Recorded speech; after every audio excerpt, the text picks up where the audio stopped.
Kitengela oye! Kitengela oye! Unajua Kitengela ni Kenya kwa sababu hapa kuna Wakikuyu, Wamasai, Wajaruo na kabila yote. Lakini kuna mtu mmoja kutoka kwetu nyumbani ambaye ameanza kunyamba Kenya. Anaitwa Gachagua. Gachagua akifungua mdomo ni kupiganisha Wakikuyu na kabila zile zingine.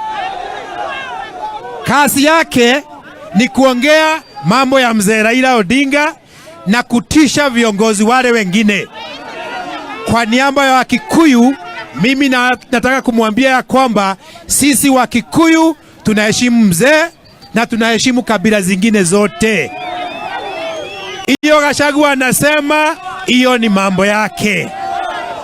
Maandamano ilifanyika, akasema hataki maandamano.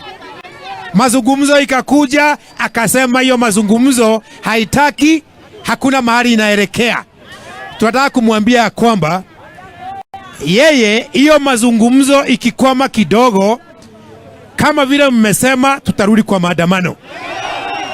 Na shida yake kubwa nielezee wa Kenya, shida kubwa ya Gachagua kwa mazungumzo hata si ya Raila. Shida yake kubwa ni hiyo cheo cha Prime Cabinet Secretary. Mashindano yake na Musalia anatuletea makasiriko juu ya hiyo. Aambiwe ya kwamba hiyo ni wao wameleta, sio sisi. Sawa sawa. Na ya mwisho nikasema, baba Raila Odinga, hii ikishindikana kabisa, hata bila maandamano, hii Kenya kama ni ya Gachagua na watu wachache, kwa sababu walisema hii ni kampuni, basi tukatane Kenya, sisi tuwe na Kenya yetu. Si ndio?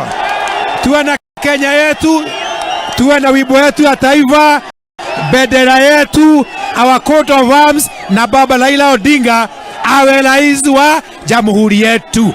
Thank you very much. Na sasa